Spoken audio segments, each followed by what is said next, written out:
welcome back to the podcast. We're chatting with James Glassford, who is a retired physician. He lives on Vancouver Island in British Columbia, Canada, and he grew up in a small, isolated hamlet in the far north. And James has spent many hours discovering and exploring the great wilderness, and he's developed an understanding of and a love for the nature outdoor world, because nature is a place to enjoy solitude, reflect, meditate on its wonders and on life itself. And so what does this have to do with you and how you benefit? Well, James has created a series of amazing books called One Poet's Journey, a picture book of poems. So we're going to find out about those books, about James himself, about the complexity of emotions, connecting with nature, finding yourself, and all those exciting ideas and concepts. So James, glad to be speaking with you.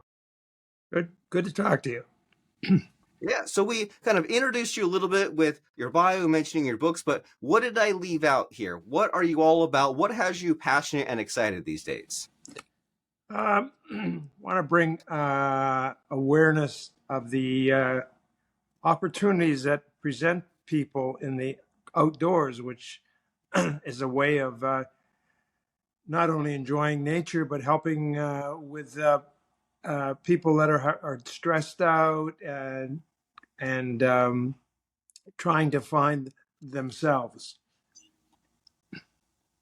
Well, wonderful. And, this whole idea of trying to stress out, it can be counterintuitive, can't it? Especially if you're stuck in the hectic day-to-day of life, right? If you're busy at work and you have like 15 and a half tasks to do, if someone says, hey, you know what you should do to feel better is do less, calm down, meditate, walk in nature, I can understand how someone might kind of fight that recommendation, even though someone like you knows that like it's built in, right? The nature and what's around us and the lakes and the rivers and the animals and the trees and the smell and all that good stuff, it's there to calm us. And it's the indoors and the hustle and bustle big city that's fake. And so what have you learned, or what kind of message do you have for us about the beauty and the relaxation of nature?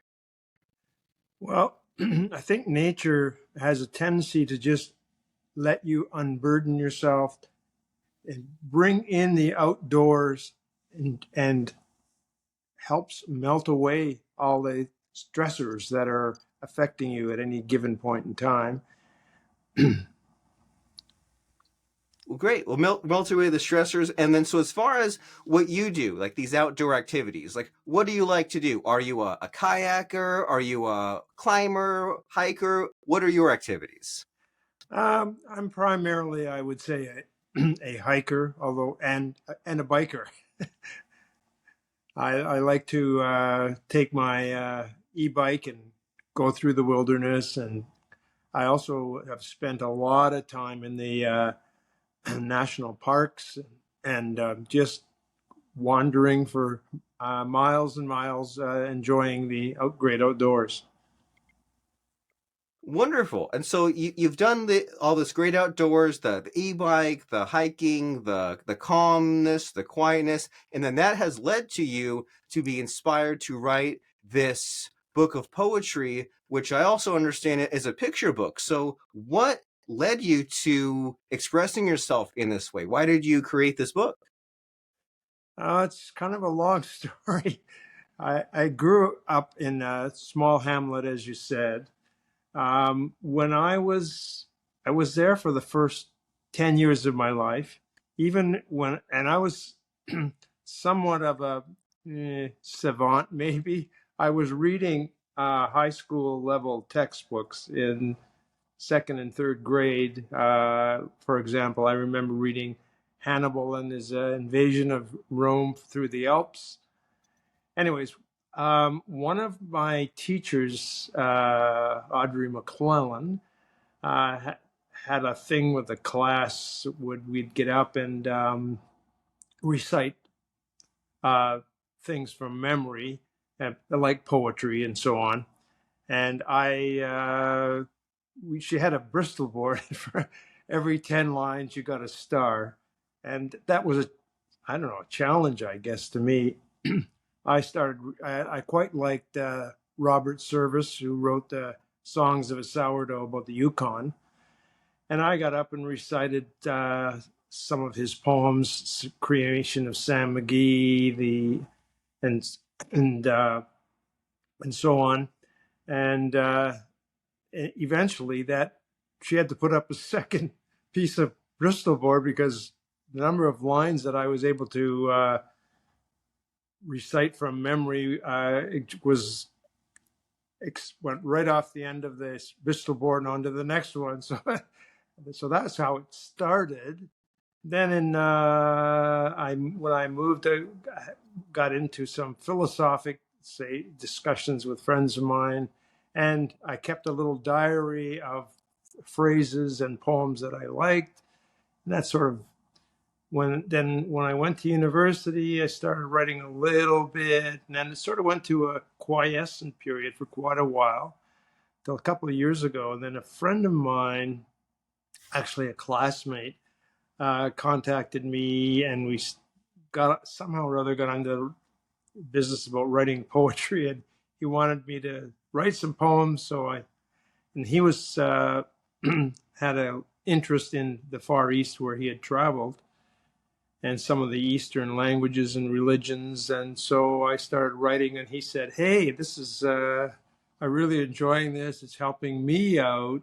You should publish." And I said, "Well, I don't really think I want to publish." But anyway, so he said, "Okay, then I'm going to publish." Well, he wasn't that well off. So I said, "Okay, all right, I, I'll do it." So that's how I ended up publishing, really.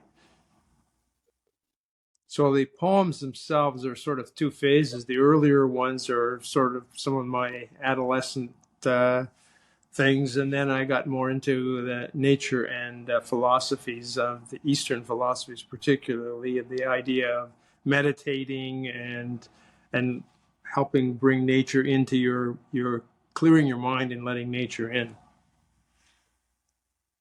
Wonderful. And there's a lot of good stuff in there, right? And I like how you're saying that your book kind of has these snapshots of you in different parts of your evolution. And there's some great stuff in here just about being open to ideas and reading, and also like stretching yourself a bit, right? You mentioned about with the Bristol board and reciting the poetry, you broke a record. And many times there are, when we push ourselves both mentally and physically, we can kind of go through this period of difficulty and then achievement and feel a lot better and feel very accomplished. And so when you are out there in the great outdoors, do you sometimes push yourself? Do you sometimes say, well, today I'll go on a 10-mile bike ride, a 5-mile hike? Do you sometimes kind of push your limits? Always, it's just my nature to push my limits, I would say. So yeah, like when I was in doing my part of my medical residency, I was in Calgary, and there are 4 national parks, actually 5 right close by. And at that time, you could didn't need a permit, or didn't have to sign into the trails, and I would go for just miles and miles and miles, often by myself, which isn't really recommended. But and I would just take all the stuff in. I would see uh, all kinds of animals and nature and waterfalls, and just found that just de-stressing myself that way.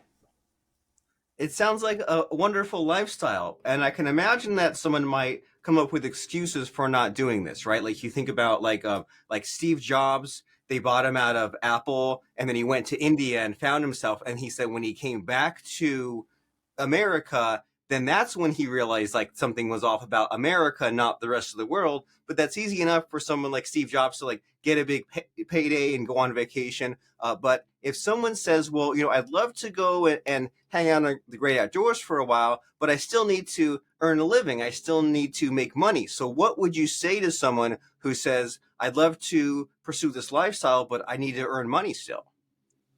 Um, it doesn't have to be a long trip. I mean, every day we take our dog for a walk, which takes about half an hour. We fortunately, I live in a area where there's a great availability of parks, and it's all wooded. It's not a it's a sort of rural living, but close enough to the urban things that we have all the conveniences of that.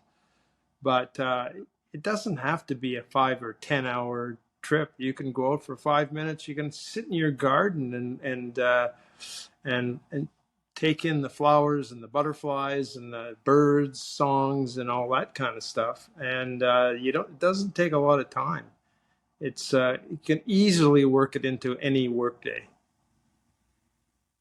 I love that. Start small because that way it can stick more as a habit. And, in this day and age of GPS and Google Maps, we can probably look at our surrounding area and say, hey, there's that garden I didn't know about. There's that park I didn't know about. There's this wilderness area that's closer than I thought. So look into it and make the effort and start small and pursue this sort of activity. And so, you've written these poems and such. And when you're in nature, you've had these thoughts, these ideas, you've had this relaxation. So, is there anything of note where you were out there in the great outdoors and you had a realization, an aha? Did that ever happen? Um, yes and no. Uh, for example, one of our walks just down the street from me takes us out to a in the woods to an area where there's a huge granite rock, and that particular rock was deposited there by the Ice Age. It's called an erratic, that formation, and you can look at that and think, sort of lose your thoughts onto how that got there. Excuse me, how marvelous it is as the sun's shining on it from the right angles and so on. And while you're watching that, there might be an orca go by, or a humpback whale, or seals, sea lions. I mean, we have a great variety of nature around here, and you just take in the moment, so to speak. I can imagine that there's quite a bit of perspective there, right? When you see this rock and you say, man, this has been around for who knows how many millions of years, and then it's quiet, but then you hear the little chirping, and there's like that's what mindfulness is all about, right? Of noticing things and thinking about the bigger picture, and then realizing that, well, hey, my current stresses are not so bad, and life is just gone in the blink of an eye, and it is insignificant. And so we do need to enjoy the small moments and love the people in our lives and express gratitudes and things like that. And so, as far as putting out a message into the world, right? Because it's easy for people to not discover what you have about nature and about relaxation. Like, do you have either like a message for the modern day, or is there some area where people are just like missing the boat as far as their own life and happiness? Like, what do we need to know? I think you need to know that the world is bigger than your problems, and if you let yourself into the bigger aspect of things, that your problems are pretty small compared to what there is, and if you let yourself heal from within, I would say, just by taking this in and putting yourself in perspective, putting your problems in perspective. I like it. So put your problems into perspective and let nature do its thing. And that has me curious about your own personal transformation, right? Because we're all working on things, right? We're all evolving and growing. And so were you always this chill of a person, or did you used to let the stress get to you, or just what has your own start to finish been like? Um, I guess I try not to let things bother me too much, and I try to keep myself in perspective. Part of my medical career, I was an internist and an anesthesiologist, so people would come to the OR, as you could imagine, quite stressed out, and they would face the possibility of having someone else, namely me, looking after their consciousness, so to speak, for the next 2 or 3 hours, and here's a complete stranger that's going to sort of take over things, and gives you a perspective on how people generally are as in when they're facing stress or emotional problems.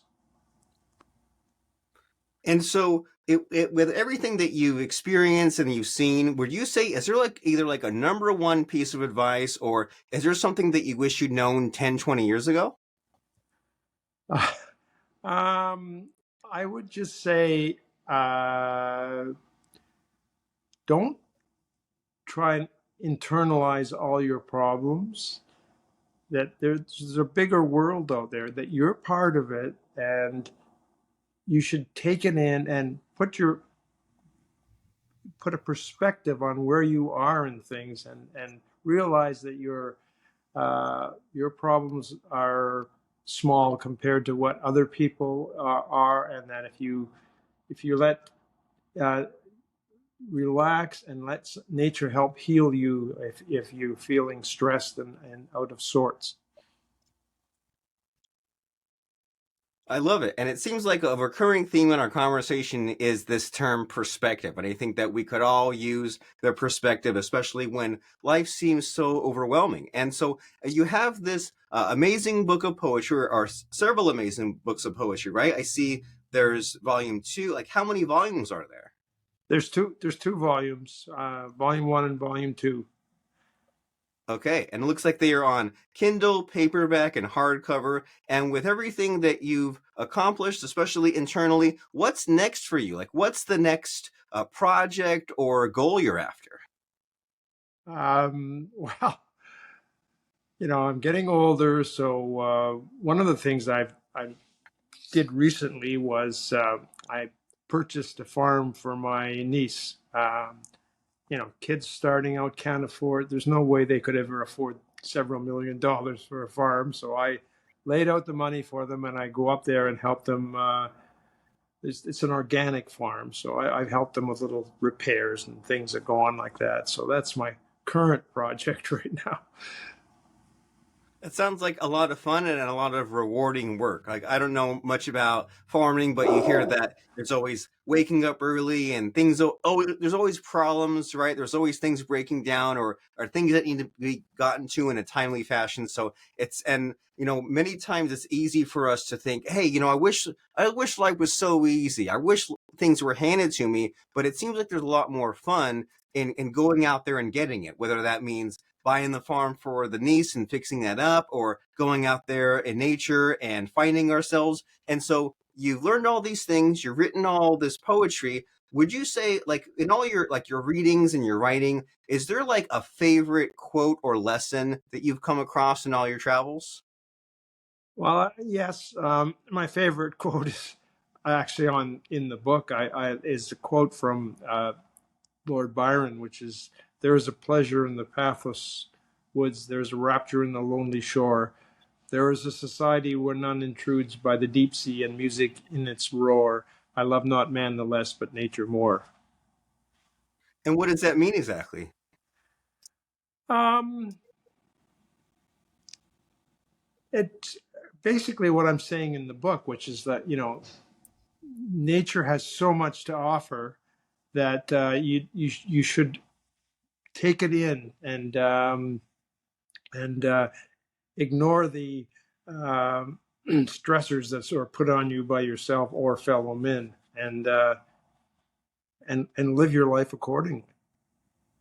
That's a wonderful message, especially because life is too short, and there are just all these things that we do as kids or teenagers, right? We go out and we have fun, we play in the woods, and then when we become adults, we forget a lot of these things, right? We think I have to get in the car and go to the office. So there's definitely value in revisiting, recapturing the fun of youth, especially the outdoors and nature and all of those activities. And so if someone says, man, this guy James Glassford and One Poet's Journey, that's a message that I need for myself. I need to check out this picture book of poems. So where can they find it?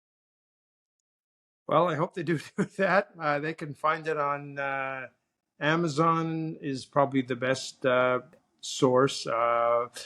if you go to them and look up One Poet's Journey, my name will come up, and then the various editions are available. It's also available on some of the audio only things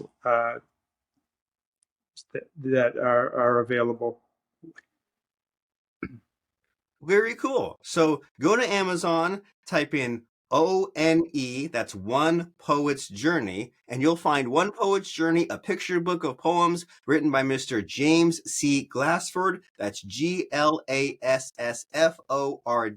And just like you said at the beginning of our discussion here, James, when you were a kid in school, you were reading things, you were learning poetry, you were reciting poetry, and it really helped in your own evolution and shaping you as a person that you are. So there's definitely value in us reading these books, seeing nature, reading the poetry, and then ourselves being motivated to then go out, get out of the house, get up off the chair, off the couch, and go do some of these things. So we need to check out One Poet's Journey, a picture book of poems on Amazon by James Glassford. And as we wrap up our conversation here, James, do you have any final parting words of advice? Is there any one last tidbit to fit in, or is it just time to say, go get the book?